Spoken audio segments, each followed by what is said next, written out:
මගේ ජීවිතේ තවත් එක ලස්සන දවසක ආරම්භයක්. උදේම නැගිටපු ගමන් මද රස්නේ වතුර කෝප්පයක් බොන්න මම දැන් හැමදාම පුරුදු වෙලා ඉන්නේ. ඊට පස්සේ ඉතින් මේ ලෑස්ති වෙන්නේ මගේ මූණට අයිස් වෝටර් ට්‍රීට්මන්ට් එක කරන්න. මේ දවස්වල මගේ මූණේ ටිකක් පිම්පල්ස් වැඩිපුර තියෙනවා. ඉතින් ඒ නිසා මම මේක YouTube එකෙන් තමයි හොයාගත්තේ. ඉතින් දිගටම කරලා බලනවා මේ සත්කාරයෙන් මගේ මූණේ අඩුවක් වේද කියලා. ඊට පස්සේ මම මේ ලෑස්ති වෙන්නේ ගෙදර පිළිවෙලකට අස් කරගන්න. මම දවසට කරන්න ඕනේ වැඩ සේරම ටික එක පොතකට ලියා ගන්නවා. එතකොට මට කිසිම එකක් අමතක නොකර පිළිවෙලකට හැම වැඩක්ම වගේ කරගන්න පුළුවන් වෙනවා. ඉතින් උදේම නැගිට ගමන් කම්මැලි නැතුව ගෙදර තියෙන වැඩ ටික පිළිවෙලකට ඉවර කරගත්තම දවසම අපිට හොඳ විදිහට ගත කරන්න පුළුවන්. ගෙදර හැටි වෙලා තියෙනවට වඩා ගෙදර පිළිවෙලකට අස් කරලා තිබ්බම අපේ මනසත් ඒ වගේම නිරවුල්ව තියාගන්න පුළුවන්. ඉතින් මගේ අයියාගේ අත නම් තාම ඔපරේෂන් එකෙන් පස්සේ ඉච්චර හොඳ නැහැ. ඒ වුණාට එයාට පුළුවන් විදිහට පුළුවන් හැම වෙලාවකම චූටි විදිහට මට එයා උදව් කරනවා දැන්. ඉස්සර තරම් බැරි වුණාත් ඉතින් ගෙදර වැඩවලට එයාට පුළුවන් හැම විදිහකටම වගේ මට උදව් කරනවා. මං හරි ආසයි මම මේ දේවල් අස් කරලා උනාට පස්සේ අස් කරපු තැන්වල ලස්සන බලන්න. මොකද පිළිවෙලකට තිබුණම කලින් කිව්වා වගේම ඇත්තට අපේ මනසට මාරම නිරවුල් බවක් දැනෙනවා. දැන් මම මේ ලෑස්ති වෙන්නේ උදෙන්ම බුදු පහන පත්තු කරලා බුදුන් වඳින්න. මට හැම දවසකම උදේම බුදුන් පහන පත්තු කරන්න වෙන්නේ නැහැ. හැබැයි මම අනිවාර්යෙන් හැම හවසකම වගේ බුදුන් වඳිනවා. මගේ හිත නිදහස් කරගන්නවා. හැබැයි වගේම මට පුළුවන් වෙලාවට මම උදේටත් බුදු පහන පත්තු කරනවා. ඉතින් ඒකෙන් අපේ හිතට මනසට ලොකු සැහැල්ලුවක් දැනෙනවා මේ විදියට උදෙන්ම පහන පත්තු කරලා ගාත කිව්වම. මගේ ගෙදර ආසම තැන තමයි මම බුදු පහන තියෙන තැන. මම තව ඉස්සරහට මෙතන ටිකක් වෙනස් කරන්න බලාපොරොත්තු වෙමින් ඉන්නවා. ඉතින් එතකොටත් මම ඔයාලට ඒකේ පොඩි වීඩියෝ එකක් අරගෙන එන්නම්.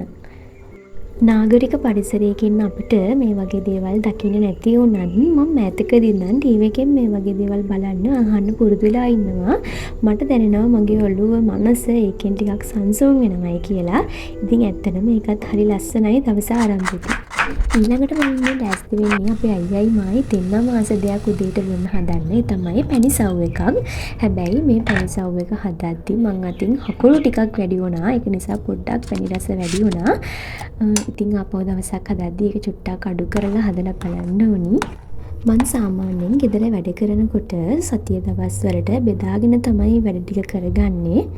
මැදපු මුල් කාලේ මටත් තේරුනේ නැහැ කොහොමද ගෙදර මේ වැඩ ටික පිළිවෙලට කරගන්නේ කියන එක. හැබැයි මගේ හස්බන්ඩ්ගේ උදව්වත් එක්ක ඒ වගේම TikTok එකේ YouTube එකේ තියෙන පුංචි වීඩියෝස් වලින් අදහස් අරගෙන මම මේ දේවල් දැන් පිළිවෙලකට කරගන්න පුරුදුලා ඉන්නවා.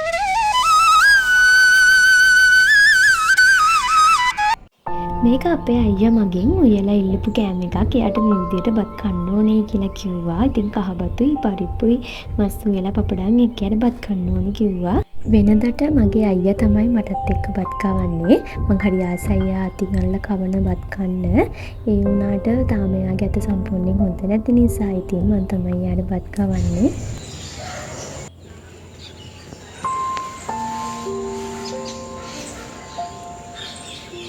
මං හරි ආසයි මගේ ගෙදර ලස්සනට තියාගන්න. ඉතින් මේ අපි දෙන්නත් එක්ක එකතු වෙලා කරන්න හදන්නේ ගෙදර ලස්සන කරන සුකුරුත්තන් දේවල් ටිකක් අපේ අත්තුමින් හදාගන්න. ඒක අපිට අඩු වියදමකින්ම කරගන්න පුළුවන් දේවල් හින්දා.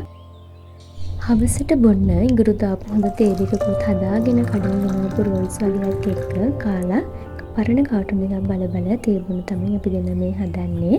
හවසලා ටවුන් එකට යන්නත් තියෙනවා.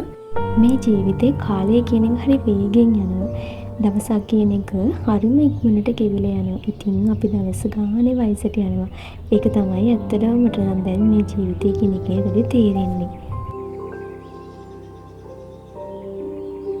තවත් අලුත් දවසක ආරම්භයක්. සුපුරුදු පරිදි ගෙදර තියෙන මට කරන්න තියෙන පුංචි දේවල් ටික කරලා අපි දෙන්නත් එක්ක පොඩි ගමනක් යන්න තමයි මේ ලෑස්ති වෙන්නේ. උදෙන්ම නැගිටලා වතුර එකක් බීලා හොඳ හුස්මක් අරගෙන විශ්වයට ස්තුති කරන්න මම දැන් පුරුදු වෙලා ඉන්නවා. උදෙන්ම නැගිටලා මං අපි දෙන්නට බීලා යන්න සුප් ටිකක් හදාගත්තා. ඒකට මම චිකන්, නූඩල්ස්, කැරට්, ලීක්ස් ඒ වගේ දේවල් තමයි එකතු කරේ ගෙදර තිබිච්ච බඩු වලින්. හරි රසට ඒ සුප් එක ආවා. ඉතින් මේ වගේ දෙයක් උදේට බොන එක ගොඩක් හොඳයි කියලා මට හිතුණා. වෙනදා වගේ බයික් එකේ තාම කොහෙවත් යන්න බැරි නිසා අපි දෙන්නා පිළියන්දලින් බස් එකේ නැග්ගා. අපි දැන් මේ යන්න හදන්නේ කොළඹ කොච්චි කඩේ පල්ලියට. මං හරි ආසයි කොළඹ කොටුවේ පාරේ අයිනේ තියෙන එතකොට කොටුවේ ඇතුලේ අර බොම්බේ ස්වීට් වල තියෙන බනිස් එහෙම කන්න. ඒවා ලොකු ගාණක් වෙන්නේ නැහැ. හැබැයි හරිම රසයි ඒ බනිස්. ඉතින් මේ ටිකකුත් කාලා අපි දෙන්න අපේ ගමන යන තමයි මේ ලෑස්ති වෙන්නේ.